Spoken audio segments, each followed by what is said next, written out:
So I'm Stephanie Dobbs, Roadside Maintenance Manager with the Department of Transportation, and one of the department's two leads for upcoming changes that the department may have to deal with the monarch butterfly. So pretty weird, right, that the Department of Transportation would be worried about bees or bugs or butterflies. Can you guys hear me okay?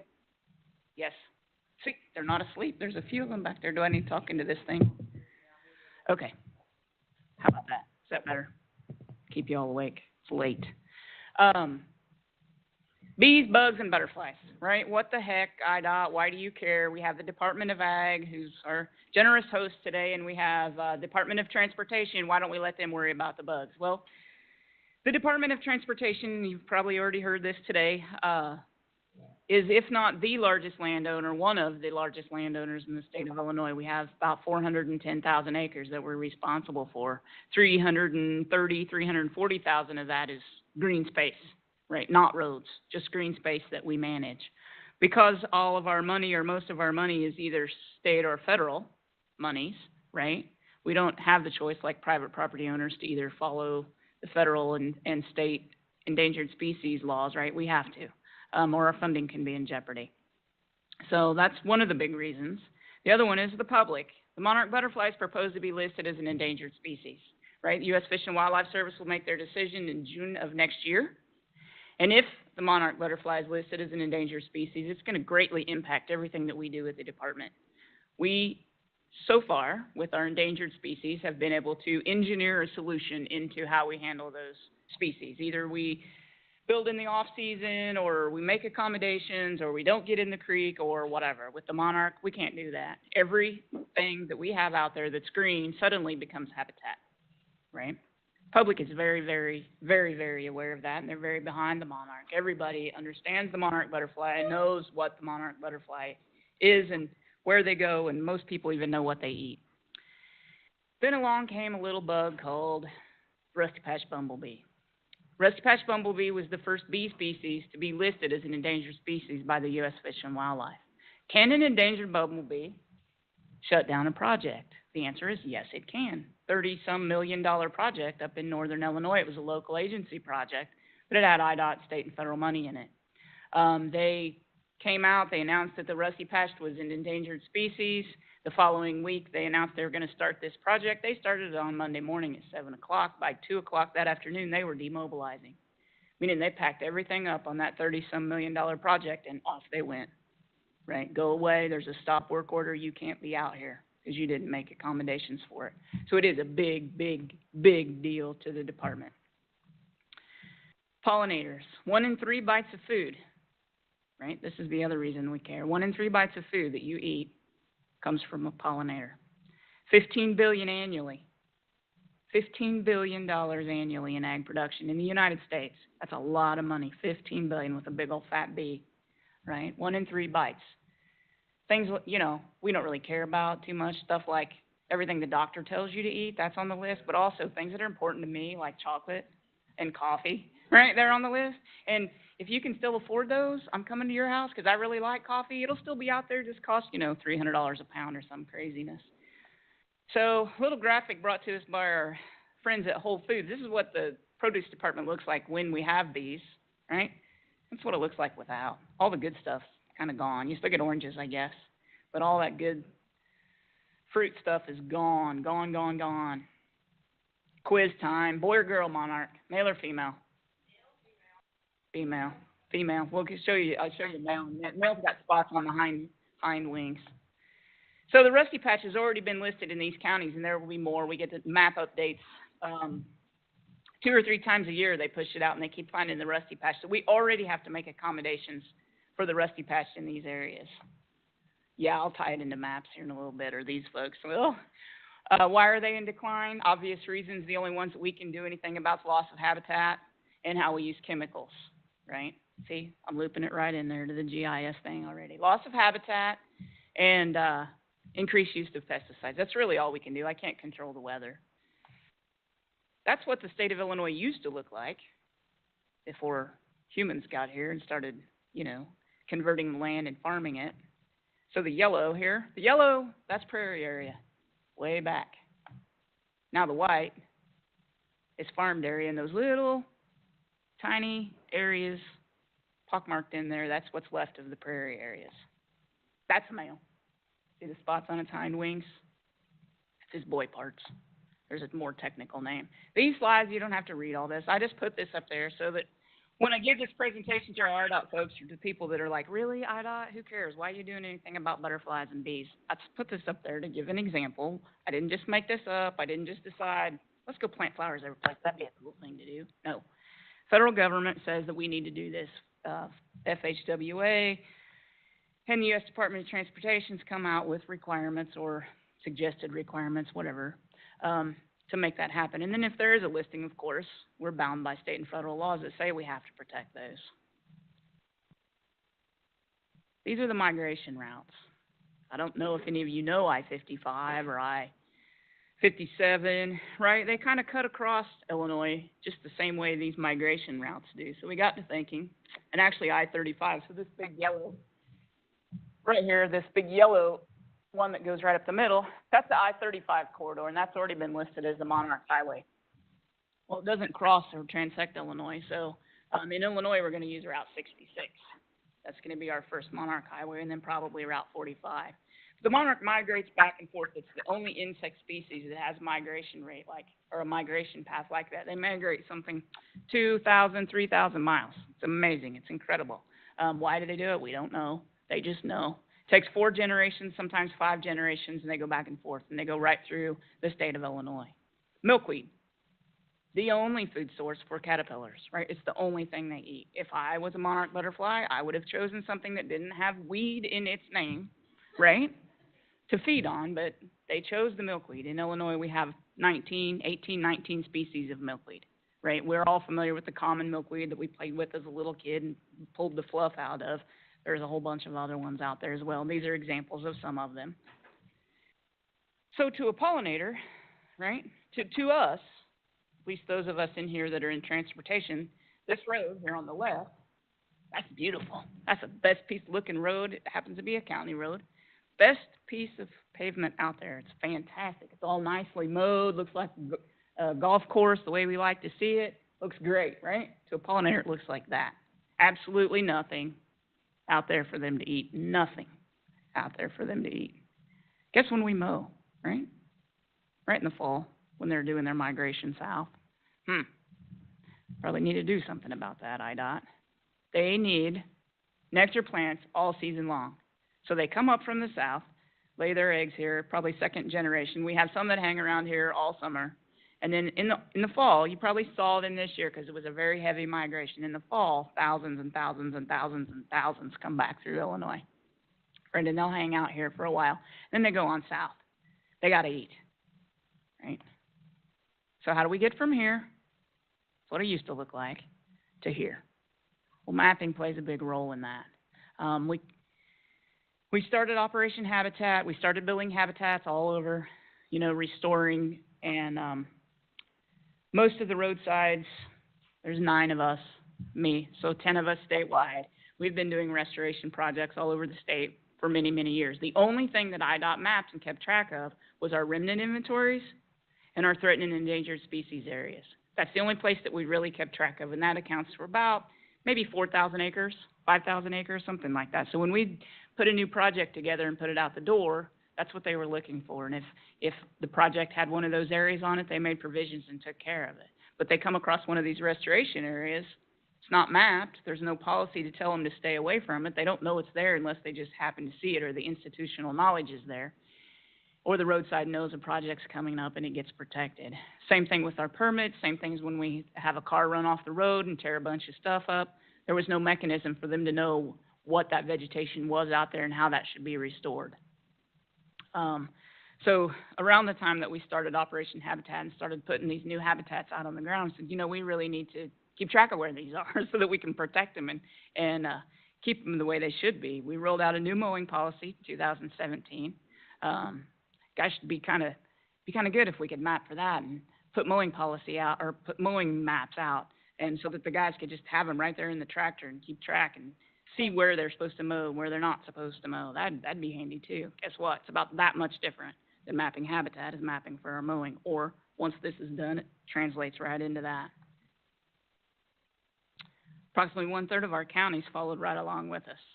So also very important to them. And who's in here that's county and not IDOT? Anybody? Yeah, a few folks, okay. Partner. So we saw things starting to happen, right? Just in case you think it's just all a bunch of wind. Right down here, about halfway down, there's a milkweed. And I flipped that over and there was actually eggs on it. So we know it's working. That's Route 45 restoration project. So how can you help, right? This was left in there. For those of you with IDOT, one, know what we're doing and be involved in our mapping and the stuff that we're doing here. But if you're not with the department, you need to know about this too. So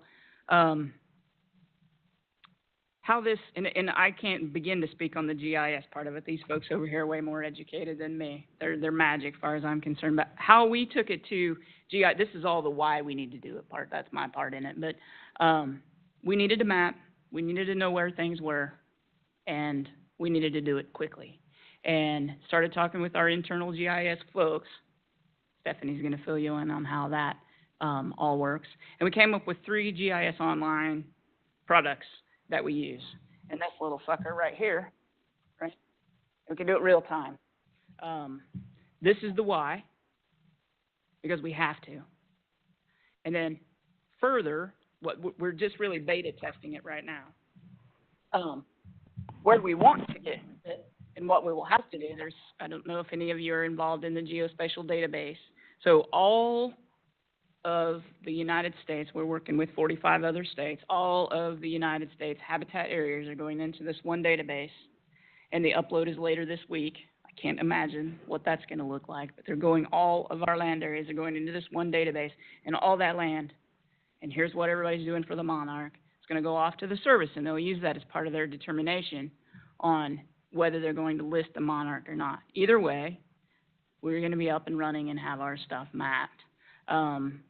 That's the whys of it. I'm going to turn it over to these guys, and they'll explain a little bit more about how we're getting it onto the ground. And then Stephanie will be up later and explain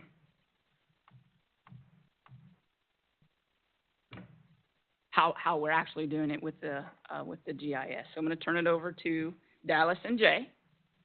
Right? No, don't clap yet. I'll be here still for questions. Right? And then if you want to know more about Operation Habitat, it doesn't have anything to do with the mapping part of it, or very little. I brought these handouts too, so if you have more questions, those fact sheets will help. Oh, here.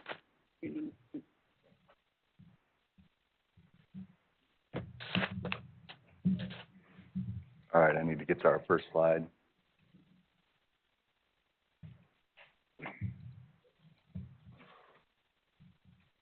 Oh, there we go. Okay. Yeah, I'm Jay. I work for IDOT District 3. I'm in Fort, Iroquois, and Kankakee counties. I'm the field engineer for maintenance. I'm Dallas Glaznik. I'm the East Central Illinois wildlife biologist for pheasants and quail forever. And this is an important partnership. We work together. We live near each other in Ford County, and we both really enjoy the native species, and working on projects like this is great. How does a project like this get started? I like to consider the 3 C's: common goals, cooperation, and commitments. Sounds like marriage counseling. Common goal is to increase acres of natural habitat and better use of our land. We cooperate with other agencies and organizations such as Pheasants Forever, Quail Forever, and our commitment is to who will do what and when. Yes, you're probably wondering why a habitat organization found up with IDOT and started doing habitat projects with them.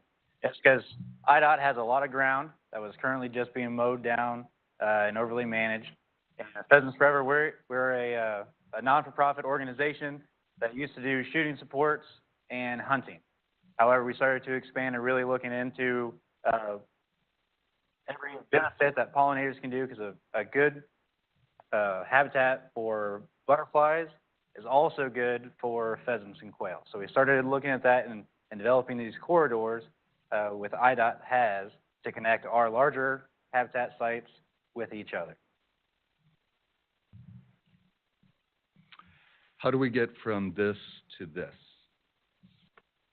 On the left is a monoculture of invasive Phragmites, and on the right is a diversified native ecosystem.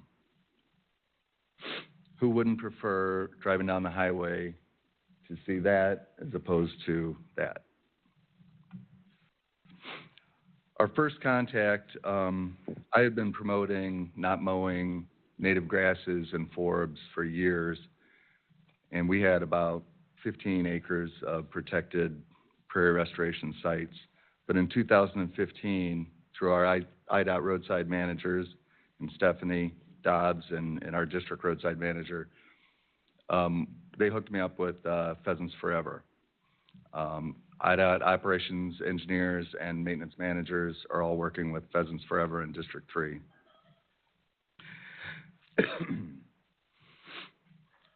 We had something that they needed. We had the land, we had the equipment, and we had the manpower, and we also had the authority to change the landscape of our land.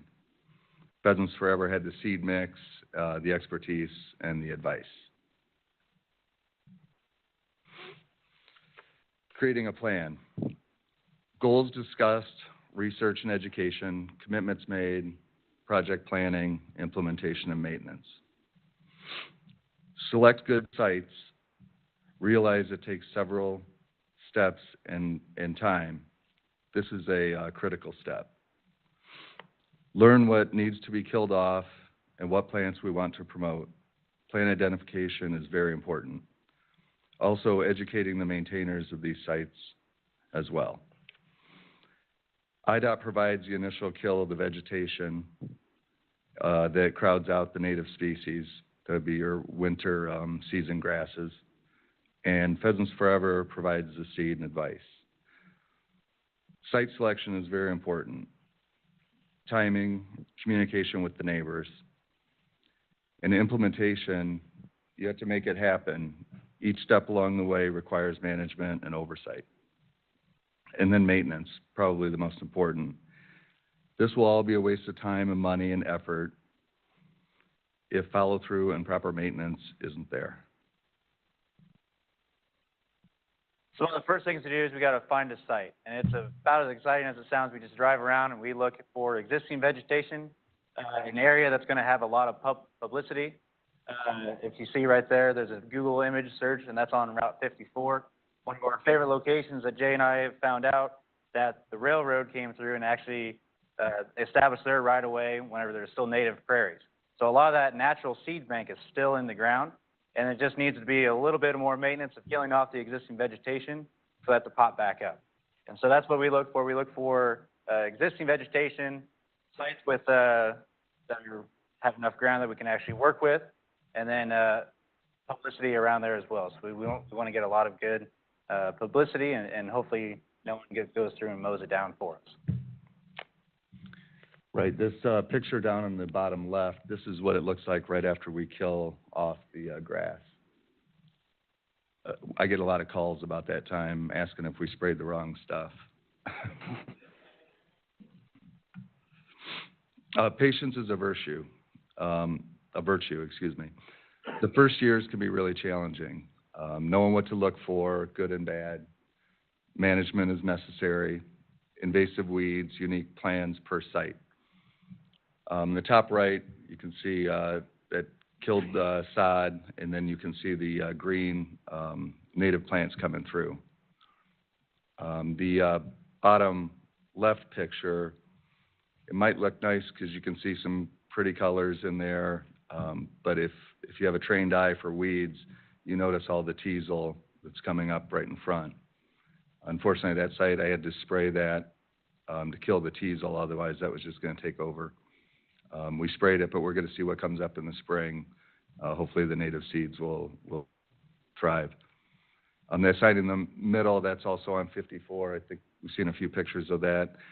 That was right after, or that was the first spring. You can still see the dead sod and the native plants coming up through it. And then that picture on the bottom right, that's near Gibson City. That was just seeded this spring. That yellow foxtail that kind of covers it is actually a good sign. That's a good cover. By next spring, we'll see a lot of natives coming through that. Yeah, so the images that Jay just showed us really hits it home that every site is different. So those were different locations all around Fort County there. And so we got to take it each step at a time because they all have different seed banks. Some have more weeds in that seed bank. Some have more natives in that seed bank. They all get a different existing vegetation. Some have a little more shrubs that need to be removed, and then others have a little more grass that just needs sprayed off. And then they also take different forms of management. I'm sure none of you guys are going to want to see a fire on the side of an interstate. However, some of the ground we can actually use prescribed fire for management, and other ones take either a mowing or disking. And due to this, every site being different, we decided to grow patiently just as well. So we're only expanding about 13 acres a year in our area, and then other biologists are trying to expand those as well. And that takes a lot of management on our part of trying to make sure we are documenting all these and have a good mapping visual that we can monitor all this progress. Communication. Signing helps notify the public of what we're doing out there. It keeps mowers and sprayers out. Pay attention and adjust what works and what doesn't. The bottom middle is a great stand of Indian grass. It's kind of dark, but I like that picture because it looks like the sign. The bottom right is more proof that it takes meeting at the site to manage it well. Yeah, so not all these are cookie cutter perfect models. We have some of the sites here. As you can see, it's an invasive weed called teasel. I'm sure all of you have seen it. IDOT is notorious for spreading around with their batwing mowers. And what it does is you get these invasives in here, teasel or phragmites, and they start choking out all the natives. So it grows at a different time period and overshades and outcompetes. So proper management is needed to get rid of these because if you go through and start spraying without killing off the aggressive invasives, you'll end up with just a field of aggressive invasives. Yeah, Dallas mentioned our mowers. When we first started seeing teasel in the late 90s and early 2000s, we tried to mow it, and that didn't work. It made it worse. As a matter of fact, a teasel, you could mow it 3 times in a year, and it'll still send up a seed head on like a 6-inch tall plant. So it's a hard plant to get rid of. It's not that hard to kill, though, with broadleaf killer. So you need to look for it, find it, and get rid of it. Okay, so what can go right? Sharing the right-of-way with pollinators, better husbandry of our land, preservation and appreciation of native species. That's rattlesnake master. That's a great plant. If you know your natives, you might be able to pick that one out. And then purple cone flower, echinacea. Lots of people know what that is. Yes, one of the things I was mentioning earlier, it really takes for us to get out, to monitor these sites, manage these sites properly, and also keep track. I started doing this on my own using Google Earth. I'm a big fan of Google Earth because it's free, simple, and easy. And so I was drawing out these sites, starting to monitor them on our own, and then we ended up getting in touch with Stephanie Simpko, who was able to take that even a step further and is compiling all that data together. Is it working? Some of our results and pictures coming up, and we have plans to do more. That's butterfly milkweed. There's some prairie blazing star and bergamot. That's compass plant up close. Oh, I'm sorry, that's rosinweed. There's some goldenrod, giant goldenrod. That's the plant that really gets the butterflies back to Mexico. And then here's a first picture of the migration. This is within a mile of our 54 site that we keep showing. Taken this year outside of Roberts, Illinois. Yeah, and here's a spectacular picture. The butterfly population is up to its highest level in 35 years. Okay. So Stephanie is going to come up now and tell us how we're, in District 3 anyway, we're going to start protecting these sites. Thank you.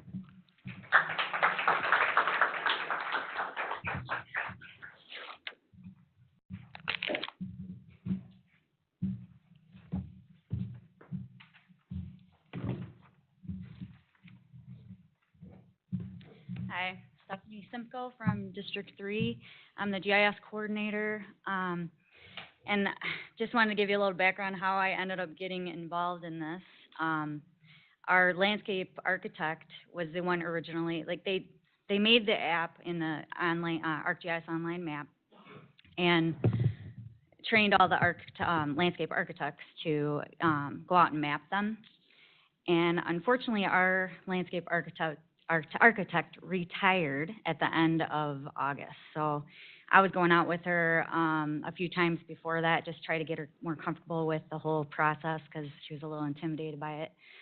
And so anyway, she ended up retiring, and I said, oh, I can go ahead and finish it up for you guys because I knew they needed to get it done.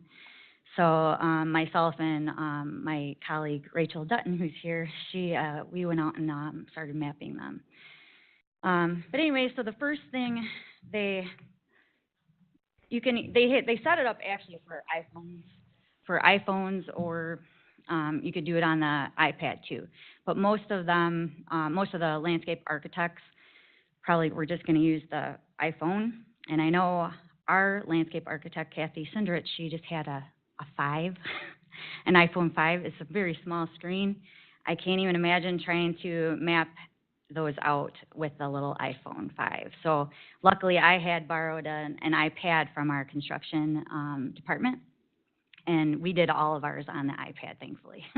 Because what you got to do when you're out there, you're actually pressing points. We're drawing polygons to create the boundaries of these prairies. And so you have to actually press on the screen, on your screen itself to make this boundary. And I just feel like it'd be really hard to do on a little iPhone 5. So anyway, the first thing you'll do, obviously, you'll have to we had to download the Collector app onto the iPad. And then we already had ArcGIS Online account, obviously, through IDOT. So logging into our ArcGIS Online account and then pressing, finding our map. So it was a restored prairie map, but we also have a weed map in there, which I haven't done anything with yet, but I guess we're probably going to have to start doing something with that eventually, so that they can, know where to mow. They'll have another map for mowing, where to mow and not mow. Okay. So what we did while we were out in the field, first we had to obviously find where we need to go, find what locations we need to go to so we know where we're driving to and about where the location is. And once we got there, we just tried to assess the whole area, try to figure out where the boundary is, which mostly most of the time we could see that just by where it was mowed and where it wasn't mowed.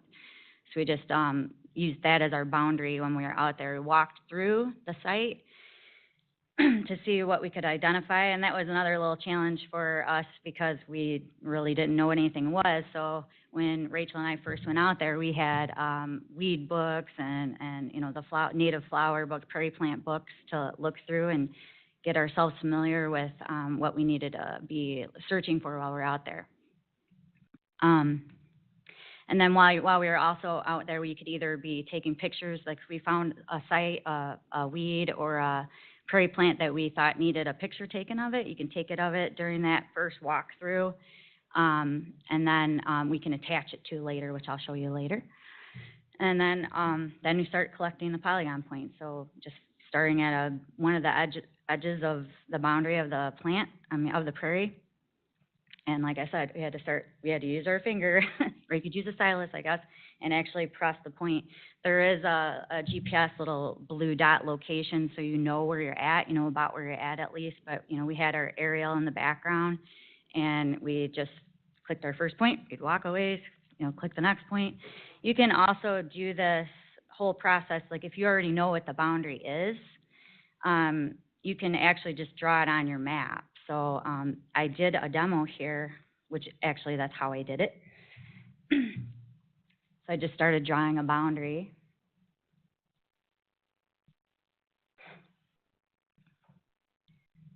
So obviously the points can be placed as you're walking, or if you know the boundary from the aerial, you can just draw it on. When you're in the middle of walking the boundary or drawing it, you can actually either attach the pictures then.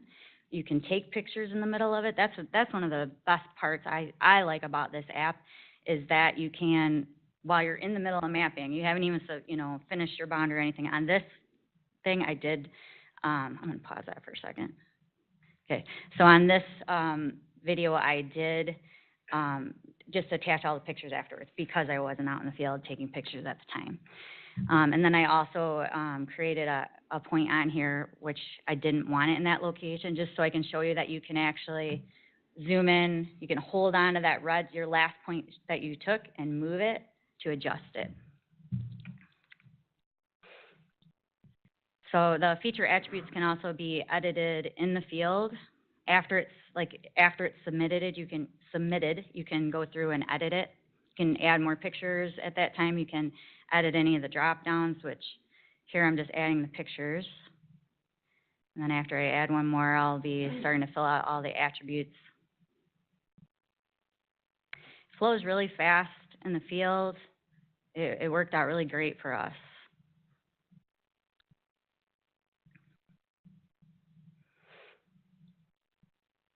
You can also work offline. You have that ability, just like Ryan was saying, to work offline if you needed to. In our situation, all the places we went, we had enough signal and cellular connection that we didn't have to do that. We were able to just use our aerial base map and get all the information we needed. The one thing that we did come across, though, is that when we were submitting, we got a little picture happy out there. Because we're like, I think that's a plant they might want. So we took a picture. And so we sometimes, we're trying to submit quite a few pictures, and it would take a while for it to submit. And I'll be talking a little bit more about that too, that one of the lessons we learned on that. This video finishes. I just want to let you see the end of this because after I submit, then we can go, okay, so I'm submitting right now, it's posting attachments. That's the photos that I attach to it. So the more photos you have, the longer it's going to take to submit and post.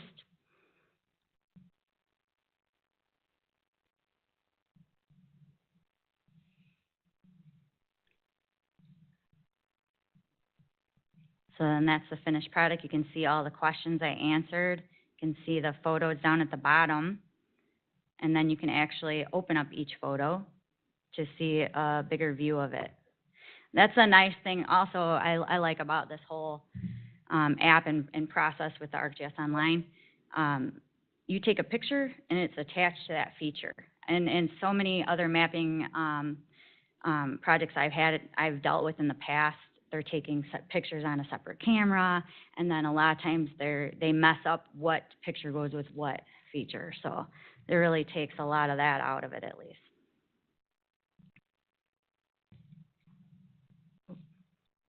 Sorry. Okay. So our challenges and lessons learned. All right.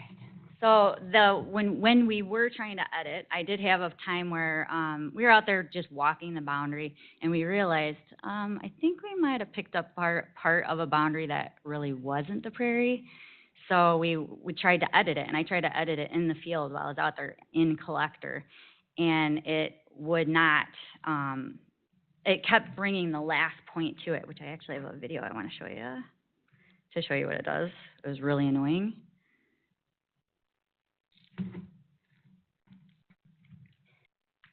So that's where you go to the edit feature, you could edit any of those, attributes. But if you're trying to edit any of those blue nodes, it thinks you want to edit your last point. So then it pulls that last point, the red dot, down to it, and it totally messes up your polygon feature. So I found that the only way to edit, if you messed it up, way further back, you got to go back to the map when you're in the office, go to ArcGIS Online, and open the map that way, and then you can edit. Okay.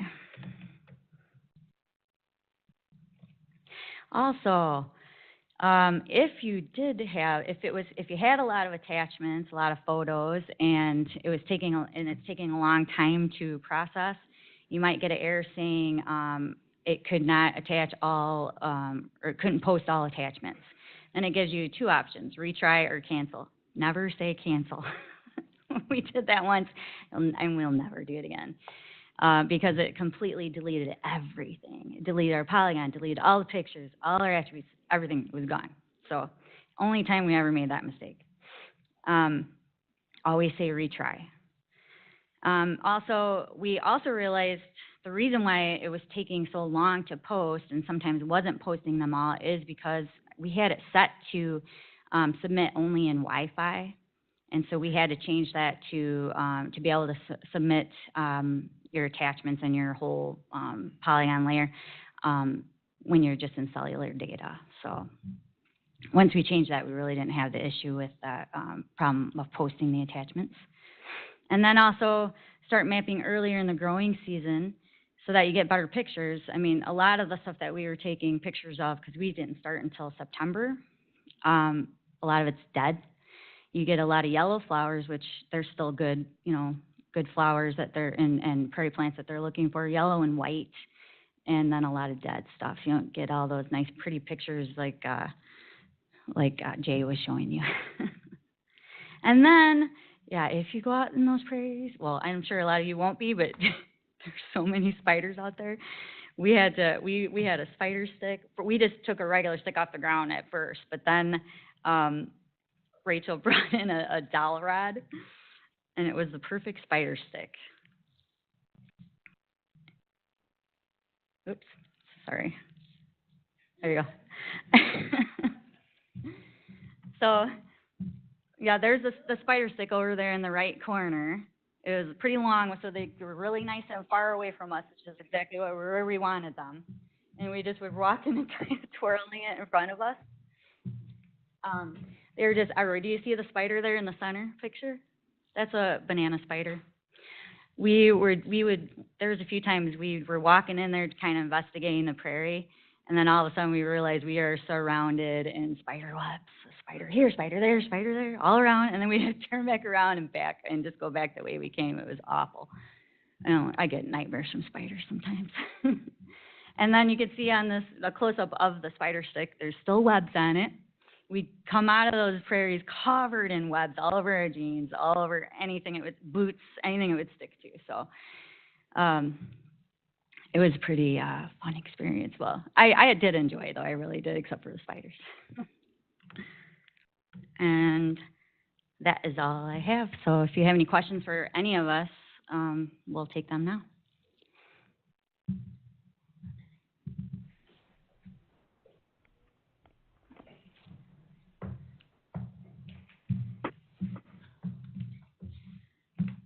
I noticed some of the pictures you were uploading were like 100 kilobytes.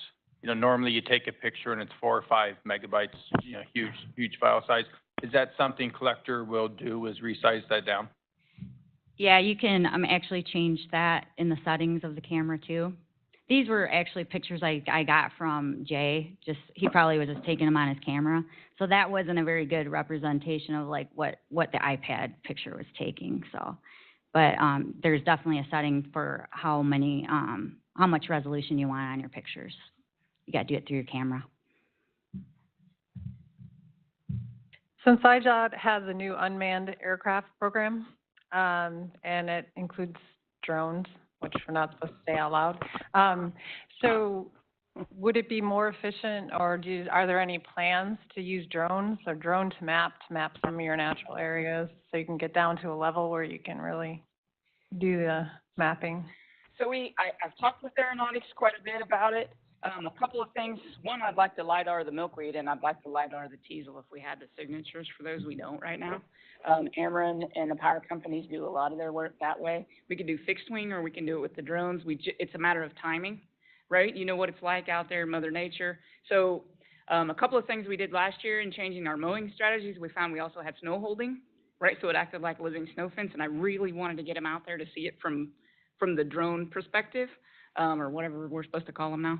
And it was a matter of timing. By the time I could get them mobilized to get them out there to do what we need, then it was, you know, the window was gone to get them out there. But no, that is something that I think there's some potential for, and the other states are kind of going that direction Right, as well. just to cover more area. Just curious. What do you guys use to spray the weeds with? I mean, to keep the flowers alive, but the weeds gone. Is that something general, or is it specific for the areas?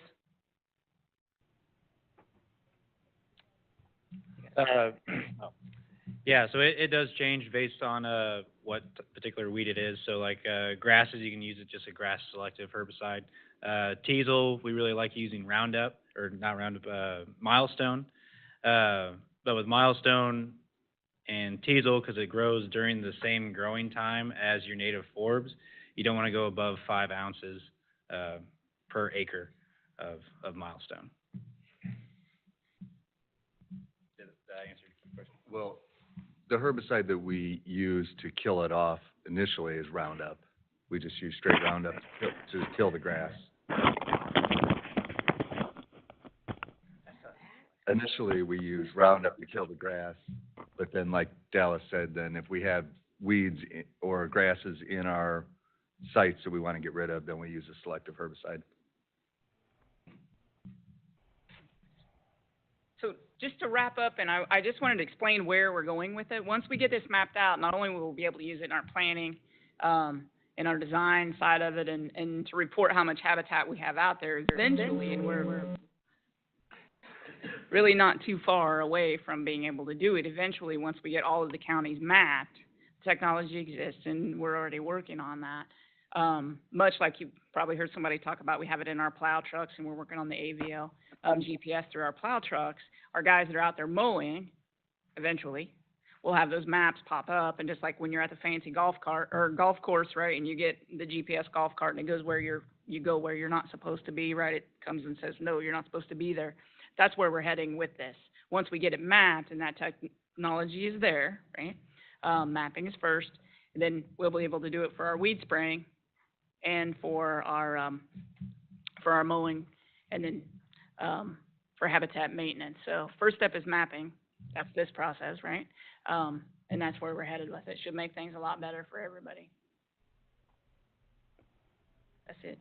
Everybody's sleepy. Thanks, guys.